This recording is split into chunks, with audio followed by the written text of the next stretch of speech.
দুনিয়ার ব্যাপারে বুঝেন, আরো দেখেন, আরো ভাবেন, একজন একজন করে ভাবেন। দুনিয়া আরো যদি সাজান, খোদার কসম ক্ষণিকের ক্ষণিকের ক্ষণিকের অল্প সময়ের দুনিয়া চমৎকার সাজাইয়াও তৃপ্ত হইতে পারবেন না, তৃপ্ত হইতে পারবেন। এবছর চমৎকার রং দিছেন বিল্ডিংয়ে, 2 বছরের মাথাত বিভিন্ন খান দিয়া সামরা উঠা এটা আবার যে সেই, ঠিক কিনা বলেন? তা আবার রং দাও। এই সোফা চমৎকার বানাইছিল, ওই যে বার্নিশ নাই, দেখেন এই যে সোফা, এটা এই যে দেখেন, কথা বলেন না, এই সোফা এটার মধ্যে আসেনি বার্নিশ, তো এটা আবার কি করতে হইব? তো লাভ হইল, দুনিয়া তো ধোকা, দুনিয়া ধোকা। এই সৌন্দর্যময় চেহারা নারী 30 বছরের ব্যবধানে উনি বুড়ি, আর কেউ ফিররা এদিকে ফিরা সেফও হালায় না। আজ যেই যুবতী, যেই বেহায়া নারী, বেপর্দা মহিলা বাজারে বাজারে ঘুরত, যৌবন, আরে সেটা তার সম্পদ না, তারটা হইলে তো নিজের হইলে তো সে কখনোই বুড়া হইতো না। আল্লাহ তাআলা বলছে, আমি যখন যৌবন শেষ করে দিলাম, তো এখন আর কোন পুরুষ তার দিকে ফিররা থুতুও বাড়ায় না। দুনিয়া এক অবস্থায় থাকে না, এক হালাতে থাকে না বাপ। এই জন্য ছেলেদেরকেও বলি, বাপ জিন্দেগি সুন্দর করো। তোমার এই হাসি থাকবে না, তোমার এই সুস্থ সুন্দর সুঠাম দেহ থাকবে না। মানে জিন্দিগির একটা মিনিট লজ্জা শরম কিচ্ছুর কোনো ধার ধারে না। ছেলেরা মোবাইল ছাড়া 1 মিনিট থাকতে রাজি। এবারে মা দেখুক, নাহলে বাফে দেখুক, নাহলে হুজুর দেখুক, নাহলে একবার আব্দুল কাদের জিলানি দেখুক, আমার এতে কোনো অসুবিধা নেই। আমার দরকার মোবাইল, মোবাইল আছে, আমি আছি, খালাস। আমার জিন্দিগির এবার ইজ্জত থাক বা না থাক, আমার চরিত্র থাকুক বা না থাকুক, আমার আল্লাহ খোদা আখেরাত পরকাল কিচ্ছু না থাকুক, আমার মোবাইল আছে, খালাস, আমার জিন্দিগি সার্থক। এই হলো জিন্দিগি, মানে জীবনটাই মোবাইল, মোবাইলটাই জীবন। বেঁচে আছে মোবাইল টিপবার জন্য, মোবাইল বানানো হয়েছে তার কাছে পৌঁছবার জন্য। আজ ছেলেদের হালাত, মানে বেঁচেই আছে এটার জন্য, বেঁচেই আছে। জিন্দিগিটাই এটার সাথে সম্পৃক্ত, জীবনটাই এটার সাথে। পৃথিবীতে কোনো যুগে, মনে রাখবেন, এই পৃথিবীর ইতিহাস এটা, পৃথিবীতে কোনো যুগে একসাথে সম্মিলিতভাবে যুব সমাজ এত বেশি গাফেল, অকর্মণ্য, অপদার্থ কোনো যুগে হয় নাই একসাথে। এখন যেটা, আগে একটা সমাজে, একটা এলাকায় বখাটে দুশ্চরিত্র 1জন ছিল, 2জন ছিল, চিহ্নিত, কথা বোঝেন নাই, চিহ্নিত, তারে মানুষের চিনত, তেসু গ্রামে চুক্তি হয়তো 1জন, তে একটু খারাপ, তার লগে মিশ্র না। কিন্তু এখন ভদ্রঘরের ছেলে, স্বাভাবিক ঘর থেকে বের হইছে, মুসলমানের ছেলে, দিনের পর দিন, রাতের পর রাত 1 ওয়াক্ত নামাজ পড়ে না। এতে মা বাবারও কোনো আফসোস নাই, এলাকাবাসীরও কোনো আফসোস নাই, পাড়া মহল্লার সর্দার মাতব্বর কারো কোনো আফসোস নাই, কারো মুখে এই নিয়ে কোনো আলোচনা নাই। জেলখানার রাত, ফাঁসির রাত, যত মুসিবতেরই হোক, ভোর হয়ে যায়। দুনিয়া এক অবস্থায় থাকে না, এক হালাতে থাকে না বাপ। এই জন্য ছেলেদেরকেও বলি, বাপ জিন্দিগি সুন্দর করো। তোমার এই হাসি থাকবে না, তোমার এই সুস্থ সুন্দর সুঠাম দেহ থাকবে না। আমি কালকেও আমার শায়েখ আরিফ বিল্লাহ হাকিমুন নাফস আল্লামা মুফতি মুশতাকুন নবী কাসিম হুজুর গতকালকে পাবনা গেছেন। তো আমি এর আগে আমি গেছি, হুজুরকে বলছিলাম, আমি আপনার মাহফিলেও বলছি, আমি পাবনা মানসিক হাসপাতালেই গত মাসে দেখছিলাম বয়ানের পরে। ওই যে বাংলাদেশের সবচেয়ে বড় মেন্টাল হসপিটাল যেটা পাবনা না, এটা ওটা আমি দেখছি ভিতরে ঢুকে। আসর থেকে মাগরিব লম্বা টাইম ওয়ার্ডে ঘুরে ঘুরে আমারে দেখাইছে। তা আমি যদি 500 পাগল দেখে থাকি, তার মধ্যে 490 জন হইল জোয়ান, 490 না 495 জনের যুবক, বুড়া দেখছি না 2 জন বা 3 জন। বুঝছেন? সব যুবক। হ্যাঁ, এজন্য বাপ যে মাদকাসক্ত পুনর্বাসন কেন্দ্র, যেগুলোর মধ্যে ড্রাগে যারা মাদকে আসক্ত হয়, যাদেরকে চিকিৎসা দেয়, এগুলোর মধ্যে ঘুরে দেখে আসো। সব কি 90 বছরের বুড়া? কথা বলেন না কেন? সব যুবক, সব যুবক। যেখানে সবচেয়ে অত্যাধুনিক বাড়ি, দালান, বিল্ডিং বেশি, সবচেয়ে সম্পদশালী বেশি, আপনি সেরকম প্রত্যেকটা শহরে প্রতিটা জায়গায় দেখবেন ওই জায়গায় সবচেয়ে দামি ভিআইপি এলাকা যেখানে, ওইখানে মাদকাসক্ত পুনর্বাসন কেন্দ্র বেশি। আমি নিজে দেখে আইছি। আমাদের কুমিল্লাতেও সবচেয়ে গুরুত্বপূর্ণ, সবচেয়ে বেশি এলিটরা যে জায়গায় থাকে, আমি নিজে ওইখানে বয়ানে যতবারই গেছি, যেদিক দিয়ে তাকাই দেখি মাদকাসক্ত পুনর্বাসন কেন্দ্র বেশি। ধনির দুলাল, সোনার চামচ মুখে দিয়ে যে জন্ম নিছে, রাজপ্রাসাদার অট্টালিকায় যে চোখ মেলছে, আহা, সম্পদ আর প্রাচুর্য কিছুরই অভাব ছিল না, কিন্তু আখলাক আর চরিত্র নষ্ট করে, মদে আসক্ত হয়ে, নেশায় আসক্ত হয়ে জিন্দেগি শেষ করে দিছে, শেষ করে দিছে। তো আখিরাত তাহলে কার জন্য? পরকাল কার জন্য? আমরা মুসলমান, আমরাই যদি পরকাল না চিনি, না বুঝি, আমাদের উচ্চারণে, আমাদের অনুভূতিতে, আমাদের আচরণে, আমাদের কথাবার্তা উঠা বসার মধ্যেই যদি পরকালের কোনো নমুনা দেখা না যায়, তো হিন্দু বৌদ্ধদের মধ্যেই দেখা যাবে। কথা উত্তর দেন। কবর, হাসর, আখেরাতের চিহ্ন ভেসে ওঠার কথা চালচলনে মুসলমানদের মধ্যে না কাফেরদের মধ্যে? মুসলমানদের মধ্যে। কথা তো ছিলই। আল্লাহর প্রিয় বান্দারা, অসংখ্য আল্লাহর নেক বান্দাদের জীবনে আছে, রাত্রিতে ঘুমাইতেন না। জিজ্ঞেস করতে, কেন ঘুমান না? বলছে জাহান্নামের ভয় ঘুমাতে দেয় না, কবরের ভয় ঘুমাইতে দেয়। হযরত আবু বকর সিদ্দিক রাদিয়াল্লাহু তাআলা আনহুর মতো সাহাবী আফসোস করে বলতেন, হায়, আমি যদি একটা গাছের পাতা হতাম, আমাকে যদি একটা চতুষ্পদ জন্তু, গরু কিংবা ছাগল, সেই পাতাটা যদি খেয়ে ফেলত, অর্থাৎ আমি যদি মানুষ না হতাম। অথচ কি পরিমাণ আমলের অধিকারী ছিল। হযরত ওমর রাদিয়াল্লাহু তাআলা আনহুর চেহারা, কপালের 2 পাশ থেকে লম্বা অঝরে কান্নার কারণে দাগ পড়ে গেছিল। হযরত ওমর রাদিয়াল্লাহু তাআলা আনহুর ইন্তেকালের মুহূর্তে হযরত আব্দুল্লাহ ইবনে আব্বাস সাহাবী, তিনি বলছিলেন, আপনাকে আল্লাহ তাআলা অনেক মর্যাদা দিয়েছেন, আপনি 10.5 বছর মুসলমানদের খলিফা ছিলেন, আপনার মাধ্যমে আল্লাহ তাআলা দিক দিগন্ত মুসলমানদের বিজয় দান করছেন। কত রাজ্য, কত এলাকা আপনার এই 10 বছরে বিজয় হয়েছে। আপনার অনেক সম্মান, অনেক মর্যাদা, অনেক গুণ, অনেক বৈশিষ্ট্য। হযরত ওমর রাদিয়াল্লাহু তাআলা আনহু, কিতাবের মধ্যে আছে, উনি চোখের পানি ফেলে বললেন আব্দুল্লাহ ইবনে আব্বাসকে, শোনো, আমি আল্লাহ তাআলার কাছে এতটুকু আশা করি শুধু, যে আল্লাহ, আমার জীবনের যা নেকি আর আমার জীবনের যা গুনাহ, কমপক্ষে আমার নেকিগুলো যেন আমার গুনার মোকাবেলায় বরাবর হয়।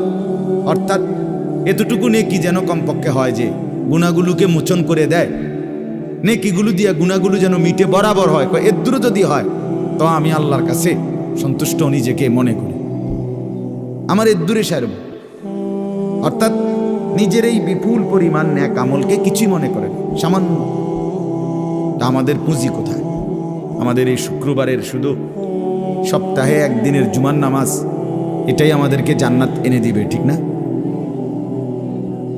হ্যাঁ, মাঝে মধ্যে গরিব দুঃখীকে 2 টাকা 5 টাকা দিলে এতে আমাদের বেহেশত চলে আসবে, ঠিক না? তো বলেন। এজন্য বললাম, আমরা প্রত্যেকে আন্তরিকতা নিয়ে, ভেতরে যারা, মনোযোগ দিয়ে শুনি। দেখবেন আমার আপনার ভেতরে যদি অনুভূতি তৈরি হয়, ভাবনা তৈরি হয়, ফিকির আসে, লাভ। সবাই একসাথে হবে না।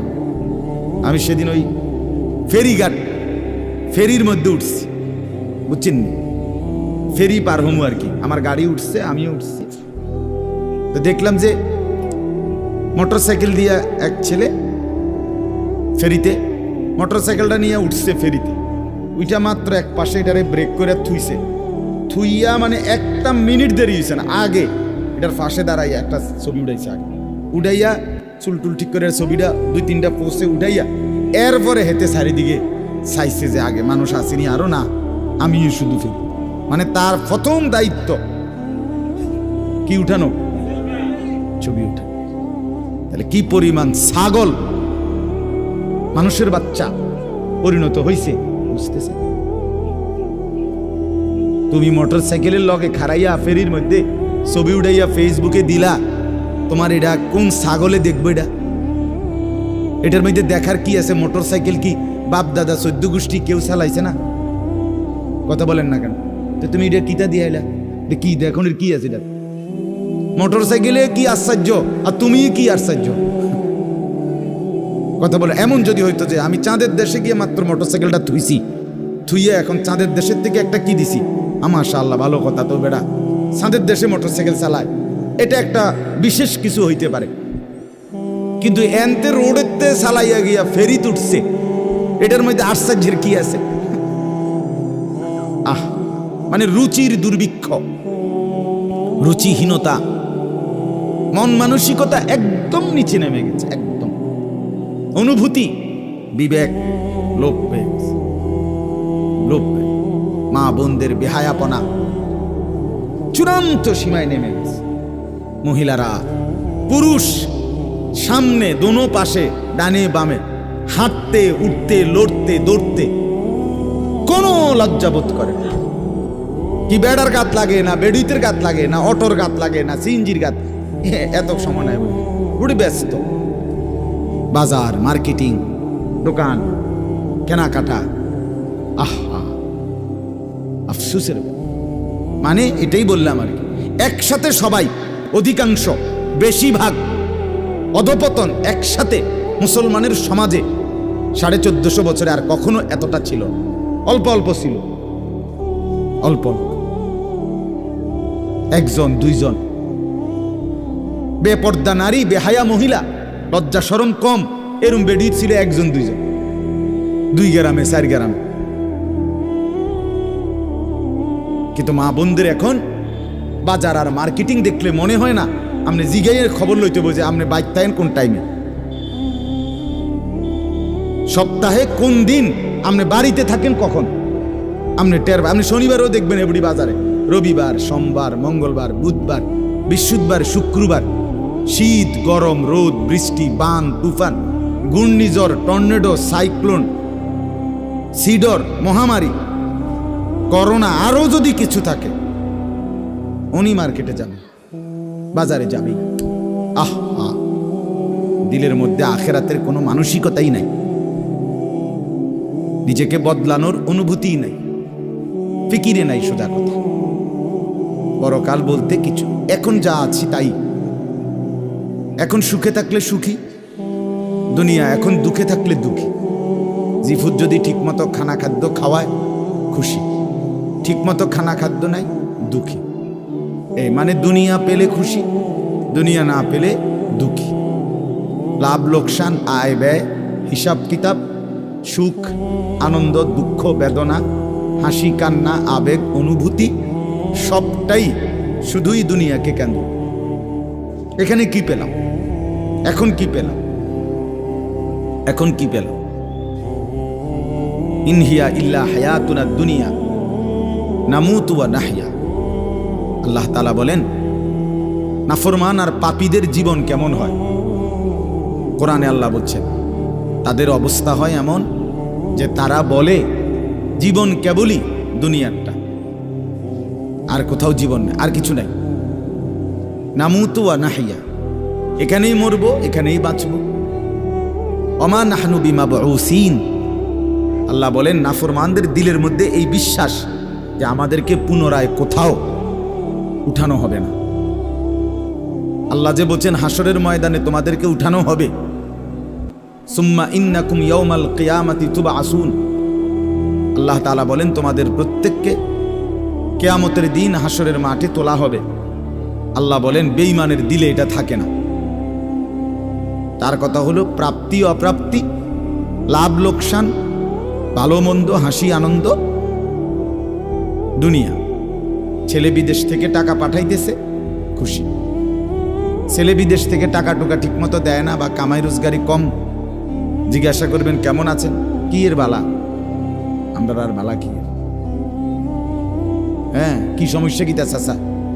এ ফোলাগারে কত ঋণ ফিন কইরা সুদে টাকা নিয়া কিস্তিতে টাকা লইয়া বিদেশ পাঠাইছি, তেয়ন টাকা পয়সা পাঠায় না, আর বালা কি? তাহলে উনি দুঃখী কেন? টাকা নাই। আবার টাকা পাঠাইতেছে, মাশাআল্লাহ, পান খাওয়ার স্টাইলই আলাদা, চা খানার ঢঙে আলাদা, কথাবার্তার স্টাইলই ভিন্ন। কেমন আছেন? আসি আল্লাহর রহমতে, আপনাকে দোয়ায়, দশজনের দোয়ায় আল্লাহ ভালোই রাখছে। কেমনে ভালো? এতে আল্লাহর রহমতে টাকা পাঠায়, আমরা তার মা আমি আমরা মিল্লা খাইয়া পইরা ভালো আছি। তাহলে ভালো থাকে দুনিয়া, ভালো থাকলে ভালো নাই দুনিয়া, ভালো না থাকলে আখিরাত, কবর, মৃত্যু পরবর্তী জিন্দিগি, সেটার জন্য কি ব্যাপার? তার জন্য কোনো আলোচনা লাগবে না, এর জন্য কোনো কথা নাই। তাইলে কারো মধ্যে এই আলোচনা, স্বামী স্ত্রী পরস্পরের আলোচনা, এই ঘর সংসার বাজার, খাট ফার্নিচার, ভালো সোফা, হ্যাঁ, আসবাবপত্র, গহনা অলংকার, এই নিয়েই পেরেশান, এই নিয়ে। আবার পেতে পেতে আমি যদি গোটা দুনিয়াও পেয়ে যাই, তবুও আমাকে বিশ্বাস করতে হবে এটা স্থায়ী না, এটা কিছুক্ষণের। আমার আল্লাহই সত্য, আখিরাতই সত্য। যার কারণে সাহাবায়ে কেরামের মধ্যে যারা প্রচন্ড গরিব ছিলেন, ওনারাও শতভাগ বন্দিগি করছেন। সাহাবায়ে কেরামের মধ্যে যারা ভীষণ ধনী ছিলেন, তারাও শতভাগ বন্দিগি করছেন। হযরত উসমান রাদিয়াল্লাহু তাআলা আনহু ধনী ছিলেন। হযরত আব্দুর রহমান ইবনে আউফ রাদিয়াল্লাহু তাআলা আনহু অনেক বড় ধনী ছিলেন। 100 উট ওই জামানায়, নবীজির জামানায়, নবীজির ইন্তেকালের পরে এক সালানে 100 উট বোঝাই মাল হযরত আব্দুর রহমান ইবনে আউফের মদিনার বাজারে সালান ঢুকত, পাইকারি মাল আসত 100 উটে করে। সেই যুগে, আজ থেকে 1300 বছর 1400 বছর আগে, আপনি বলেন তো কি পরিমাণ ধনী ছিলেন তিনি। একদিন শুধু হযরত আয়েশা রাদিয়াল্লাহু তাআলা আনহা, নবীজির স্ত্রী, বলছিলেন, আব্দুর রহমান, তোমার এই বিপুল মাল, এগুলার হিসাব দিতে দিতে তুমি তো হাসরের ময়দানে ফুলসিরাত পার হতে গিয়া তোমার কোমর বাঁকা হয়ে যাবে। আমরা কিতাবে পড়ছি, সাহাবী আব্দুর রহমান ইবনে আউফ, ওনার উট 100 উটের মাল মদিনার বাজারে পাইকারি চালান নামাইতেছিল। তখন উনি এই সময় শুনছে, এই কথাইটা ওনার কানে আসছে। সাথে সাথে সবাইকে ডেকে বলছে, ব্যবসায়ীদেরকে, বাজারের লোকদেরকে, তোমরা সবাই সাক্ষী থাকো, আমি আব্দুর রহমান আল্লাহকে কসম করে সাক্ষী রেখে বললাম, এই 100 উট বোঝাই মাল সহ আমি আল্লাহর রাস্তায় সদকা করে দিই। বিনিময়ে তবুও আমি কিয়ামতের দিন আখিরাতে ফুলসিরাত বাঁকা হইয়ে পার হইতে চাই না, সোজা হইয়া পার হইতে চাই। আখিরাত হারাইতে চাই, পরকাল হারাইতে চাই না। দুনিয়া হারাইয়ে ফেললাম, দুনিয়া হারিয়ে ফেললাম। দুনিয়ায় কোনো লস নাই, কারণ দুনিয়া পুরাটাই লস। আলগা লস আবার কি থাকে? কথা বুঝেন নাই আপনি? দুনিয়া পুরাটাই কি লস, আলগা লস কি থাকে? বিশ্বাস করে 500 টাকা জাগাত লস খাইলাম না রে মিয়া, দুনিয়া পুরাটাই লস। সোফা, এটা পুরাটাই লস, কারণ এটা কোনো আখিরাতে যাবে না। কথা বলেন না কেন? এই দামি বিল্ডিং, এটা পুরাটাই লস, এটা যাবে না, এটা যাবে। কিন্তু সেজদা পুরাটাই লাভ। এটা একটা সেজদা দুনিয়াতেও কল্যাণ আনবে, আখিরাতেও জান্নাত আনবে। পোশাকে কাপড়ে লেবাসে ডিজাইনে রঙে ঢঙ্গে আরো যদি মনে করে ফ্যাশনেবল আরো বলে আধুনিক হয়ে গেছে, আল্লাহর কসম আমরা এই সমস্ত আধুনিকতার সামনে দাঁড়িয়ে আমাদের এই পাঞ্জাবি টুপি দাড়িওয়ালা পোশাককেই সর্বশ্রেষ্ঠ সুন্দর মনে করি। আমরা মনে করি দাড়িবিহীন চেহারা সুন্দর নয়। আমরা মনে করি এই বখাটে চুল, সেলুনের চতুর্দিকের যে কাটিং, এগুলো কোনো চুলও না, চুলের জাতও না, এটি কোনো মানুষের বাচ্চার চুল না, কোনো মানুষের সাওয়ার চুল নাই। কোনো সুস্থ স্বাভাবিক মাতাল হয় নাই, পাগল হয় নাই, স্বাভাবিক কোনো মানুষের চুল এত বিকৃত কালারের হইতে পারে না, ডিজাইনের হইতে পারে না। আর সে তো মুসলমান, মুসলমানের চুল এমন হবে কেন? ইহুদিরটা হইতে পারে, সেটা তাদের ব্যাপার। খ্রিস্টান হতে পারে, তার ব্যাপার। হিন্দুর হইতে পারে, সেটা তার ব্যাপার। কিন্তু আমার মুসলমান, আমার যুবকের চুল এমন হবে কেন? মূল কথা হইল আত্মমর্যাদাহীন, বেগায়রত, আত্মসম্মান বোধ নাই, নিজের পরিচিতি নিজের কাছে নাই, নিজেই নিজেকে চেনে না। সে কার সন্তান, মা কে, বাবা কে, ধর্ম কি, তার আল্লাহ কে, তারে বানিয়েছেন কে, তাকে কাকে মানা উচিত, কাকে অনুসরণ করা উচিত। আজকে টেলিভিশনের অব্যাহত প্রচারণা, দুশ্মনের অব্যাহত টানা লাগাতার প্রচারণা আমাদের নারী পুরুষকে বেসামাল বানায়।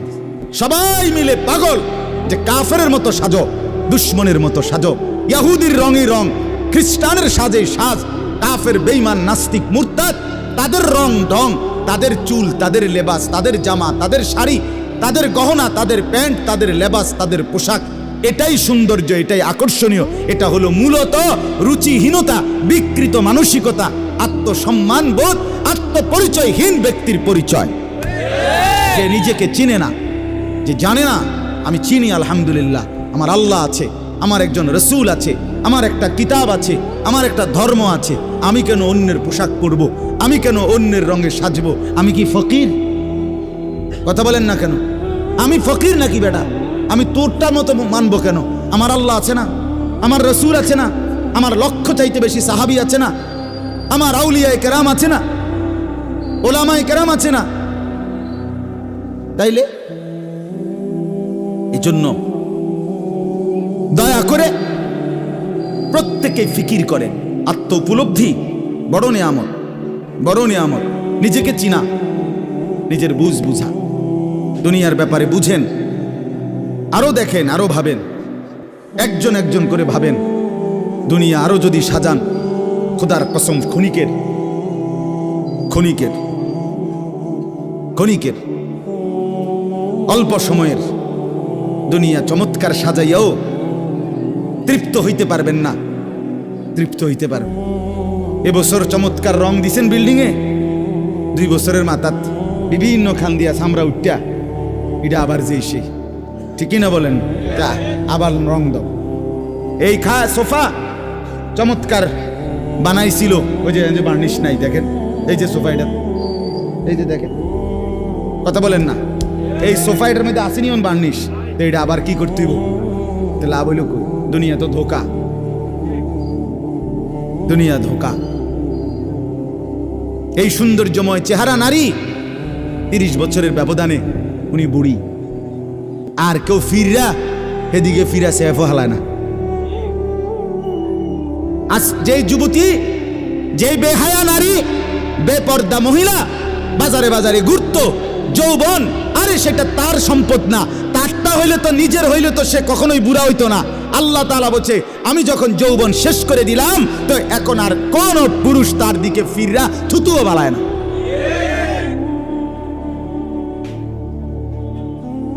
থুতুও ফেলে না। হায়াতের প্রত্যেক মুহূর্ত আল্লাহর দান। দুনিয়া অল্প ক্ষণিকের, দুনিয়ার প্রত্যেকটা অবস্থা পরিবর্তনশীল। এই যে বৃষ্টি হচ্ছিল, এখন নাই, আবার একটু পরে হইতে পারে। এই যে অন্ধকারে ঢাকা, এটা স্থায়ী না, একটু পরে আবার সকাল হবে। এই যে চমৎকার আলো, এটা স্থায়ী না, একটু পরে আবার সন্ধ্যা হবে। এই তো হাসতেছে লোকটা, কিছুক্ষণ পরে আবার কাঁদবে। এই সুস্থ মানুষ, কিছুক্ষণ পরে আবার ব্যারাম, রোগ, এরই নাম দুনিয়া। ঘুরতে থাকে, পরিবর্তনশীল, স্থায়ী না, অল্প সময়। অল্প সময়, দুনিয়া অল্প কিছুক্ষণের, আখিরাত স্থায়ী, মৃত্যু পরবর্তী জিন্দেগি স্থায়ী। সেটা হবে, এটা যেহেতু হইছে ওইটাও হবে। এটা যিনি নিয়ন্ত্রণ করে সেটাও তিনি নিয়ন্ত্রণ করেন। আমাদের কারো ইচ্ছায় সন্ধ্যা হয় না, আমাদের কারো ইচ্ছায় ভোর হয় না। তাহলে বোঝা গেল, সুন্দর গাড়ি, সুন্দর বাড়ি, সুন্দর পার্ক, সুন্দর হোটেল, সুন্দর রেস্তোরাঁ, সবার চেষ্টা দুনিয়া লোভনীয় করা। একটা বোরখা গায়ে দিবে নারী, এটার উপরে সে ডিজাইন করতে করতে এটার আর বোরকার মেন যে অস্তিত্ব এটার নাই। এটার মধ্যে এই পরিমাণ রং রং লাগাইছে, এবারে এটার মধ্যে বোরকা কোনটা এটার খুঁজে পাওয়া যায়। অসভ্যতা। মানে একটাই মাকসাদ, নিজের দেহ দেখাও, আবার কাপড়ের রং রঙও দেখাও। তাহলে হায় বোন, তোমার পর্দা কোনটারে বলে? তাইলে পর্দা কোনটাই বলে? যদি বেড়াই ঘাস খায় তো সেই বেড়া দিয়ে লাভ কি? যদি বোরকাই রঙ্গিলা হয়, বোরকার মধ্যে যদি ফুল টুল লাল নীল রঙ্গিলা হয়, তো সেটাও তো পুরুষ লোভের দৃষ্টিতে দেখবে, তো ঢাকবে কি? কে কারে ঢাকে তাইলে বলে? এজন্য দয়া করে প্রত্যেকেই, ছেলেদেরকেও বললাম, বাবাদেরকেও বললাম, মা বোনকেও বললাম, প্রত্যেকে দুনিয়ার মোহ কমান। দুনিয়া অল্প কিছুক্ষণ, দুনিয়া কতক্ষণ বলেন না? আখিরাত স্থায়ী, আখিরাত স্থায়ী। দুটা মিলান একসাথ করেন। দুনিয়া বাদ দিতে বলি না, দুনিয়া বাদ দিয়েন না। বাজার আমরাও করি, দুনিয়া বাদ দিতে বলি নাই, আখিরাত বাদ দিতে নিষেধ করছি। দুনিয়া বা অনেক মানুষের কইলে কয়, হ্যাঁ তাইলে কি এ হুজুর্গ কথা ধরিয়া বাজার সদাই আয় রোজগার ইনকাম সব থুইয়া আল্লাহ বিল্লাহ করতে বললো নাকি? আমনের এটা আমরা কইছিনি কোনোদিন। তাহলে আপনি ফাজিলি কথা বললেন কেন বলেন? আখিরাত মানে কি? জঙ্গলে চলে যাওয়া। আখিরাত মানে কি? সুন্দরবনে চলে যাওয়া। আখিরাত মানে কি? শাক পাহাড়ের উপরে উঠে যাওয়া। তো তাইলে আপনারা বাদ দিতে বলছে কি? স্ত্রী, পুত্র, পরিজন, ছেলে মেয়ে, বাজার, ব্যবসা সবই আছে, কিন্তু সাথে আল্লাহকে রাখেন, আখিরাতকে রাখেন, পরকালকে রাখেন, বাজারও করেন, নামাজও পড়েন। মহিলা, পুরুষ জীবিত, অথচ তার অধীনস্থ মহিলা, স্ত্রী, কন্যা বেহায়া বেপর্দা চলাফেরা করে। আল্লাহর কসম, নবীজি ওই পুরুষকে বলছে দাইয়ুস, ওই পুরুষের জন্য জান্নাত হারাম।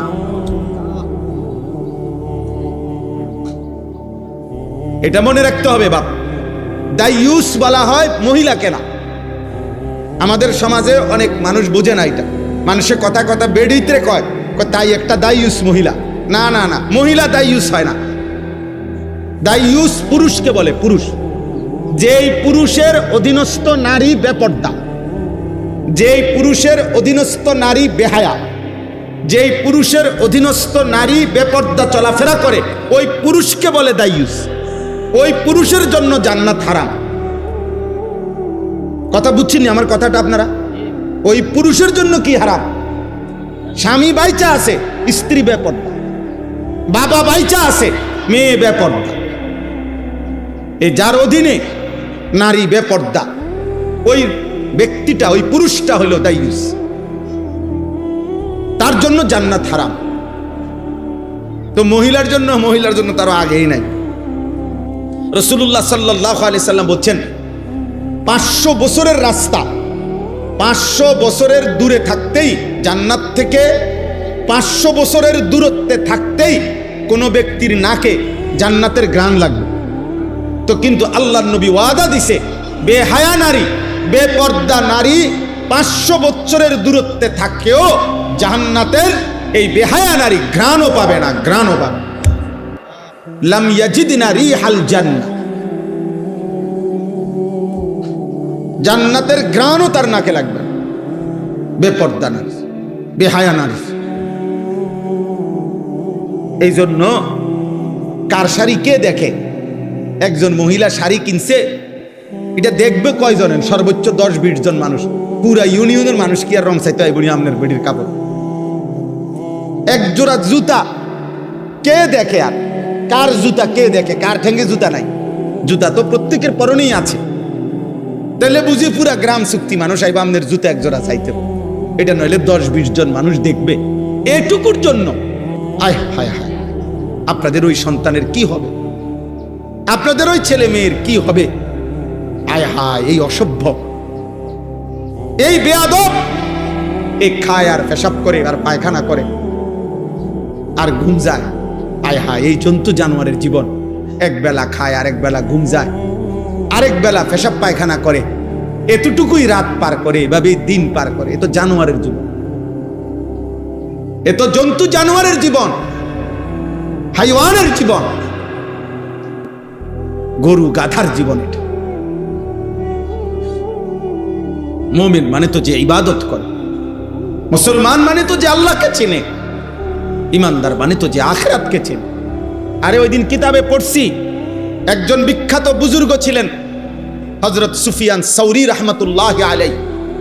আশ্চর্য, উনি একদিন ভালো খানা খাইছে, রাত্রেবেলা খানাটা একটু বেশি খাইছে, স্বাদ লাগছে, তো খাইয়াই আবার খানা খাইয়া বলতেছে, হায় শোনো, যেই গাধাকে বেশি খাওয়ায় মালিক তার থেকে কাজও বেশি নেয়। তো আমি গাধারে যেহেতু আমার মালিক আজকে বেশি খাওয়াইছে, যা আজকে রাত্র আর ঘুমাইতাম না, ফজর পর্যন্ত তো সারা রাত্র নফল ইবাদতের মধ্যেই ছিল, কেন বেশি খাইলাম? এবং উদাহরণ দিছে নিজেকে যে গাধাকে তার মালিক ভালো খাওয়াইলে কামও বেশি নেয়। আমার মালিক যেহেতু আজকে আমার ভালো খাওয়াইছে, বেশি খাওয়াইছে, যা আমি আজকে আমার মালিকের গোলামি বেশি করব। এমন ছিল বুজুর্গানি, এমন ছিল। কেন এত আশা? এই জন্য আমি লম্বা করতে চাই না। আমার কথা এটাই, আপনাদের প্রত্যেকের কাছে, ছেলেরা বাবা তোমাদের কাছে, আব্বা তোমরা এমন সুন্দর জীবন নষ্ট করো না।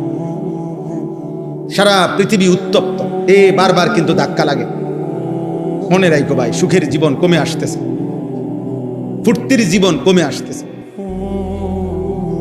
কালকে খবরে দেখলাম, দুবাই থেকে প্রাইভেট জেট, মানে প্রাইভেট বিমান দিয়া কেউ ইউরোপ যাইতে হইলে শুধু বিমান ভাড়া প্রায় 1 কোটি টাকার উপর, 1 কোটি টাকার কাছাকাছি। অর্থাৎ মানুষের সুখ শান্তি নিরাপত্তা আল্লাহ যদি না দেয়, কারো হাতে নাই, কারোর হাতে নাই। দুবাই নাকি কুয়েত, আমিরাত নাকি সৌদি, আরে না রে ভাইয়া, মাত্র কয়টা ফলাইছে নির্দিষ্ট মার্কিন সামরিক ঘাঁটিতে ইরান থেকে, এক দূরেই সবার পায়জামা গরম, সবার হুড়াহুড়ি দৌড়াদৌড়ি। অতএব সুখ কমে আসতেছে।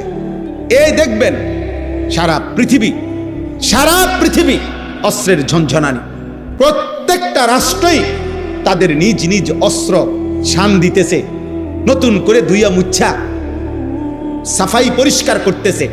অর্থাৎ সারা বিশ্বব্যাপী আবারও এই খুনাখুনি, এই মারামারি, এই হানাহানি, এই যুদ্ধ লাগবেই। এটাই পৃথিবীর পরিবর্তন আসবে। 1924 খ্রিস্টাব্দে মুসলিম খেলাফত, ওসমানী খেলাফত সর্বশেষ পতন হয়েছিল। 2024 পার হইয়া 102 বছর এখন রানে, তার মানে পরিবর্তনের সময় হয়েছে। আল্লাহ তাআলা এই পৃথিবীতে নতুন একটা পৃথিবীর পরিবর্তন হবে, এই পরিবর্তনের মুখে এই নাফরমান পাপী, এই অসভ্য, আল্লাহ চেনে না, আখিরাত চেনে না, অথচ মুসলিম শুধু নাম ধরে রাখছে, এরকম অগণিত নাফরমান হারায় যাবে। দেখেন, একজন পুরুষের মৌলিকভাবে 3টা পরিচয় আছে। যেমন আমি আনিসুর রহমান, এখন আমার 3টা মৌলিক পরিচয়। 1, আমি ব্যক্তি, মানে আমি নিজে ব্যক্তি হিসাবে আমি একজন। তো আমার দায়িত্ব হলো খেয়াল করা এই আমি ব্যক্তির উপরে আল্লাহর বিধান কি কি, রসুলের বিধান কি কি, কোনটা আদেশ কোনটা নিষেধ, এইটা আমি আমার জীবনে বাস্তবায়ন করা, এটা আমার দায়িত্ব। 2 নম্বরে হলো আমি একজন অভিভাবক, এটা আমার একটা জিম্মাদার। আমার অধীনে কিছু মানুষ আছে, আমার স্ত্রী, আমার 4 জন ছেলে মেয়ে, আমার একজন গাড়ির ড্রাইভার, আমার একজন খাদেম ছেলে আছে, আমার মাদ্রাসা আছে, সেখানে 34 জন শিক্ষক কর্মচারী আছে, প্রায় 500-র মতো ছাত্র আছে। এরা আমার অধীনে, আমি এদের অভিভাবক। এদের প্রত্যেকের ঈমান, আমল, আখেরাত, হালাল হারাম, পাক নাফাক,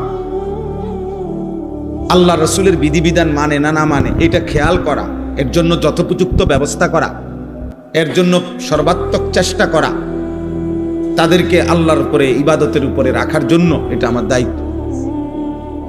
এর জন্য আমাকে আল্লাহর কাছে জবাবদিহি করতে হবে।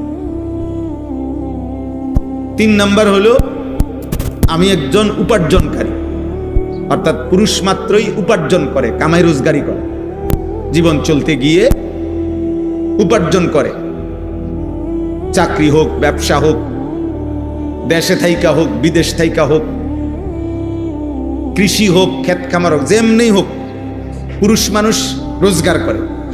তাহলে আমি একজন উপার্জনকারী। এই ক্ষেত্রে আমার দায়িত্ব 2টা জিনিস লক্ষ্য রাখা। 1, যা উপার্জন করছি তা হালাল কিনা। 2, যা খাচ্ছি বা খাওয়াইতেছি পরিবারকে তা হালাল কিনা। আকলে হালাল, কাসবে হালাল।